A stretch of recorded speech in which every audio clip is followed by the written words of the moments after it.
दूसरी महिलाओं के साथ संबंध बनाने वाले पुरुष के लिए हैं कौन सी सजाएं और क्या इसका परिणाम उनके पूजा पाठ पर भी पड़ता है? हिंदू धर्म के ग्रंथों को महान इसलिए भी कहा जाता है क्योंकि ये केवल धर्म, कर्म और मुक्ति का मार्ग नहीं बताते, बल्कि अधर्म और पाप करने वाले मनुष्य को भी दंड का मार्ग दिखाते हैं। सहज रूप से देखें तो मनुष्य जो भी करता है उसे उसका फल परलोक में अवश्य भुगतना पड़ता है। ग्रंथों के ग्रंथ गरुड़ पुराण में मृत्यु से संबंधित सभी जानकारियां मिलती हैं। यह पुराण स्त्री पुरुष दोनों के ही यौन संबंध से जुड़े अधर्मों पर मिलने वाली सजा को भी विस्तार पूर्वक बताता है। आज के युग में मनुष्यों ने संबंध बनाने और तोड़ने को एक खेल बना दिया है।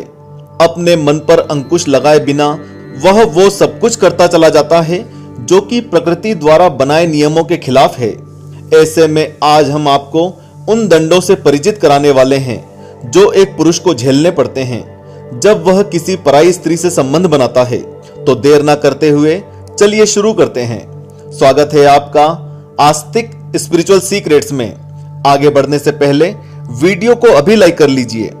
आपने अक्सर सुना होगा कि मनुष्य को अच्छे चरित्र का होना आवश्यक है। अच्छे चरित्र से हमारा अर्थ एक ऐसा मनुष्य बनने से है जो हर लिंग के लोगों को अच्छी नजर से देखे, उनके प्रति कोई दुर्विचार अपने मन में ना लाए। हमारे धर्म ग्रंथ मनुष्य को चरित्रवान बनने का मार्ग भी दिखाते हैं। धर्म ग्रंथों की माने तो एक दुर्चरित्र वाले मनुष्य को कहीं सम्मान नहीं मिलता। पृथ्वी लोक पर तो उनकी दुर्गति होती ही है, साथ ही नरक में भी उन्हें कई यातनाओं से गुजरना पड़ता है, उसे घोर नरक में जाना पड़ता है। आज के समय में मनुष्य शिक्षित तो हो जाता है लेकिन एक मजबूत चरित्र को बनाने में असफल हो जाता है और अक्सर दूसरी स्त्रियों को गलत नजर से देखता है। घर में अपनी जीवन संगिनी के होते हुए भी वह दूसरी स्त्री को उस नजर से देखता है जो स्थान एक पत्नी का होना चाहिए। ईश्वर की नजर में ये एक अनैतिक कृत्य है जिसका दंड मनुष्य को भोगना पड़ता है। ईश्वर ने हमेशा प्रेम को बढ़ावा दिया है, लेकिन प्रेम की भी अपनी मर्यादाएं होती हैं। गरुड़ पुराण के एक भाग में साफ बताया गया है कि जो पुरुष अपनी पत्नी के अलावा किसी और के साथ शारीरिक संबंध बनाते हैं, नरक में उनके अंगों में जलता हुआ गर्म लोहा डाल दिया जाता है। उनकी इस पीड़ा का कोई अंत नहीं होता। इसे और बदतर बनाने के लिए यमदूत उन्हें बुरी तरह पीटते हैं। उनकी आत्मा सूखे रेगिस्तान की तरह तपते हुए तड़पती रहती है। इसके अलावा यह भी बताया गया है कि जो मर्द दूसरी महिलाओं के साथ धोखे से शारीरिक संबंध बनाते हैं और उन्हें धोखा देकर छोड़ देते हैं, उन्हें नरक में जानवर समझा जाता है। ऐसे मनुष्यों को मल मूत्र से भरे कुएं में डाल दिया जाता है। कुछ लोगों की आदत होती है कि पति पत्नी जैसे अनमोल रिश्ते को वह दाग लगाने की कोशिश करते हैं। घर पर प्रेम, समर्पण, सम्मान और सभी सुख सुविधाएं मिलने के बाद भी वह अपने रिश्ते को अपवित्र कर देते हैं और इसमें संदेह का बीज बोकर खुशहाल जिंदगी को जहर बना देते हैं। बाहर संबंध बनाना एक सुखी परिवार के लिए श्राप होता है। श्री कृष्ण ने भी इस बात को साफ किया है कि पराई स्त्रियों से संबंध बनाने वाले पुरुष को नीच योनि में जन्म लेना पड़ता है। इसके अलावा अपने गुरु की पत्नी से संबंध स्थापित करने वाले मनुष्य को महापापी बताया गया है।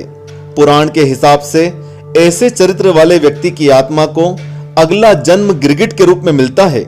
गरुड़ पुराण में अपने मित्र की पत्नी से संबंध बनाने को सबसे बड़ा पाप बताया गया है।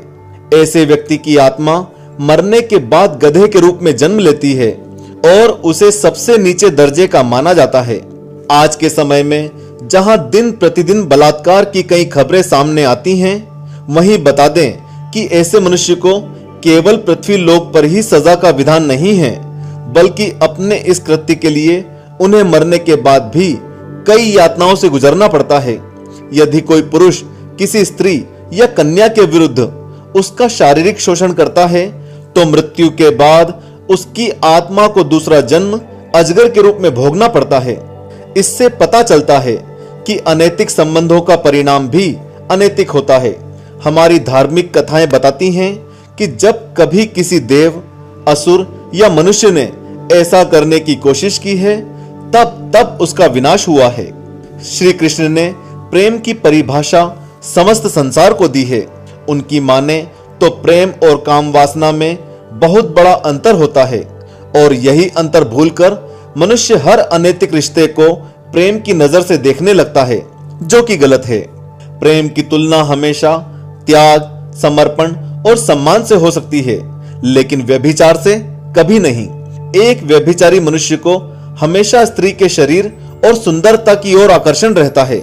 यही अधर्म उसके चरित्र को कमजोर बनाता है और रिश्तों की मर्यादाओं को तार तार कर देता है। और अब उस सवाल का जवाब कि क्या इस कुकर्म का परिणाम उनकी पूजा पाठ पर भी पड़ता है, तो इसका जवाब शायद आपको भी पता है कि हाँ, पड़ता है। क्योंकि औरत का अपमान करने का सबसे बड़ा परिणाम हमने महाभारत में भी देखा है।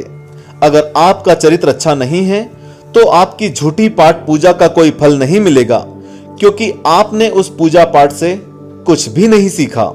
ऐसे में आज जरूरत है कि पुरुष अपने रिश्तों का मान रखें, अपनी पत्नी का सम्मान करें और उसके प्रति प्रेम और समर्पण को अपवित्र ना करें।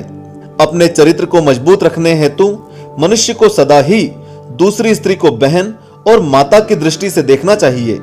जो ऐसा नहीं कर पाता वह अपनी समस्त आत्मा के लिए जीवन भर केवल कष्ट और पीड़ा ही कमाता है। आज के लिए इस वीडियो में बस इतना ही। वीडियो अच्छा लगा हो तो इसे लाइक करें और चैनल को भी सब्सक्राइब करें। जय श्री कृष्ण।